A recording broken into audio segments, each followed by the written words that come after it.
वाढली जी आहे आता ती झालेली आहे. जवळपास 30 लाख शेतकऱ्यांना महाराष्ट्रातल्या फायदा होणार याचा काय सांगा? महाराष्ट्रातल्या शेतकऱ्यांना जर भाऊबंदकीमध्ये आपसी वाटणी करायची असेल, शेतीमध्ये त्यांना आपले गावाचे आपसामध्ये वाटणी करून त्याचं रजिस्ट्रेशन करायचं असेल तर आधी तहसीलदारकडे जाऊन आपसी वाटणी प्रक्रियेला मान्यता घ्यावी लागते. तहसीलदार जोपर्यंत आपसी वाटणीला मान्यता देत नाही तोपर्यंत आपसी वाटणीचं डॉक्युमेंट रजिस्टर करता येत नव्हतं.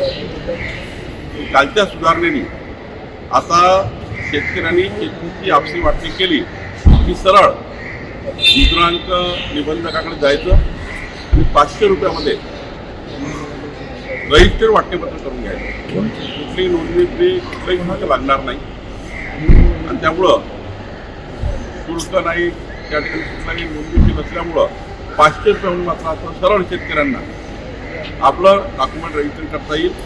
तहसीलदारकडे जाण्याची मात्र आता गरज आहे. कधीपासून याची अंमलबजावणी? कालपासून अंमलबजावणी सुरू झालेली आहे.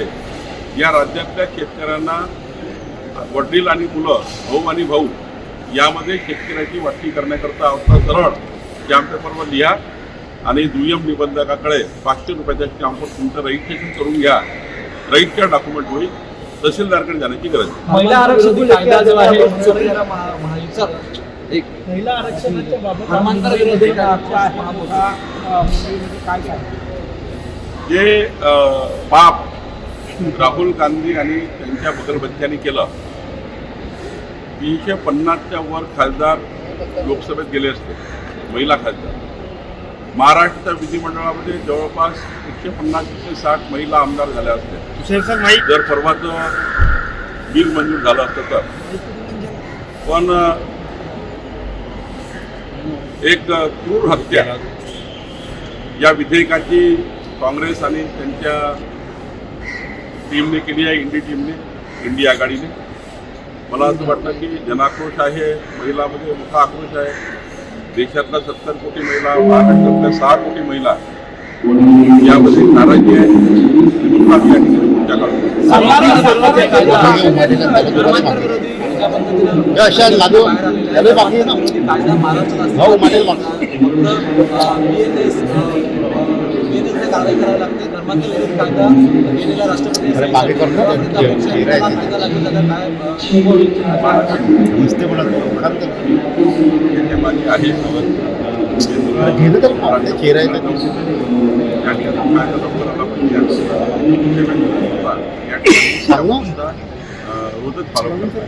सातारा विवादाच्या पार्श्वभूमीवर काल सभा घेतली आणि इशारा दिला की कोणाच्या वाटी जात नाही, पण तुम्ही माझ्या वाटी केलं तर. अरे मागे व्हायला लाव ना. असं आहे की सातारा जिल्हा परिषदमध्ये थोडा इश्यूमध्ये आमचा समन्वय झाला आहे, गोष्ट खरी आहे. थोडं मतलब मागे मतलब काही कायम नाही, ते काही काळापुरते होते. मात्र नंतरच्या काळामध्ये आम्ही सर्वच की आपसात बसून त्याबद्दलचा तिळा बाकी सुटलेला आहे. महिला आरक्षण लेकर मुंबई में महायुति का जन आक्रोश मोर्चा है क्या? माननीय प्रधानमंत्री मोदी जी ने 350 के ऊपर महिला खासदारों को संसद में आने का एक दरवाजा खोल दिया था. अगर महाराष्ट्र की बात करें तो महाराष्ट्र विधिमंडल में 160 के ऊपर MLA हाउस में आते थे, विधिमंडल में आते थे, महिला आती थी. लेकिन कांग्रेस पार्टी ने, उनके इंडिया अलायंस ने जिस प्रकार से एक हत्या की है, क्रूर हत्या की है बिल की, और एक बड़ा रास्ता महिलाओं का बंद कर दिया. देश की 70 करोड़ महिलाएं, महाराष्ट्र की 6 करोड़ महिलाएं नाराज है, आक्रोश है. विकसित भारत के लिए जो एक बहुत बड़ा योगदान हमारी बहनों का संसद में होता था, हाउस में 350 मेरी बहनें सांसद होती थी. लेकिन कांग्रेस और इंडिया अलायंस ने जो बदमाशी की है, महिला के वोट लेना लेकिन महिलाओं के हित में काम नहीं करना, ये कांग्रेस का एजेंडा रहा है. इसके लिए पूरे देश में जनाक्रोश है, महाराष्ट्र में जनाक्रोश है, गली गली में जनाक्रोश है. तो ये मोर्चा हम निकालेंगे और इंडिया अलायंस को ये भुगतना पड़ेगा. आने वाले चुनाव में हमारी महिला बहनें उनको घर का रास्ता दिखाएगी।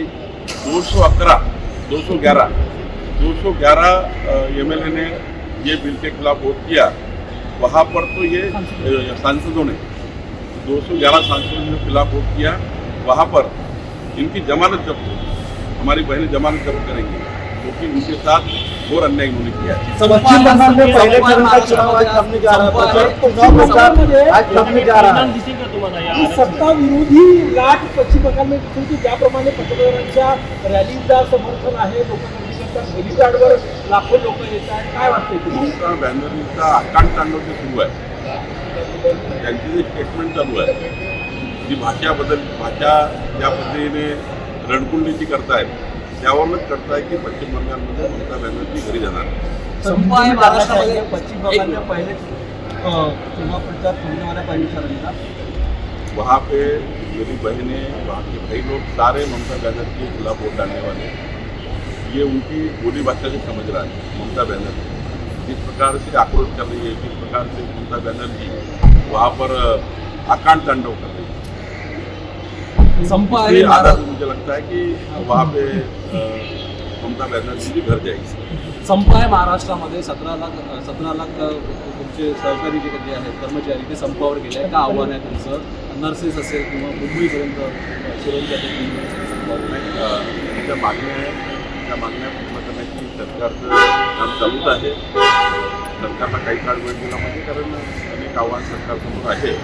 सरकार निश्चितपणे त्यांच्या मागण्याकडे लक्ष टाकणार आहे. असा एक प्रश्न असा आहे, हिंदू खराची हजारो कोटीची संपत्ती आहे, शेकडो कोटीची संपत्ती सध्या स्कॅनरवरती आहे, हजारो कोटींपर्यंत जाऊ शकते. काय हे सगळं बघा कुठपर्यंत पोहोचणार? महसूल मंत्री SIT पूर्णपणे यामध्ये सर्वच बाजूने लक्ष घालत आहे. आर्थिकवर लक्ष घालत आहे, त्या ठिकाणी बाकी त्यांनी केलेल्या गोष्टींवर लक्ष घालत आहे. संपूर्ण प्रकरणामध्ये चारही बाजूने चालू आहे, चारही बाजूने इन्क्वायरी चालू आहे, चारही बाजूने त्या ठिकाणी तपासाचा कुठलाही बिंदूपर्यंत सोडला नाही. स्वतः मुख्यमंत्री यामध्ये लक्ष देऊन आहेत. त्यामुळं मला असं वाटतं की अत्यंत सेन्सिटिव्ह चौकशी आहे आणि यामध्ये जे काही बाहेर येईल ते आता कारवाई होईल.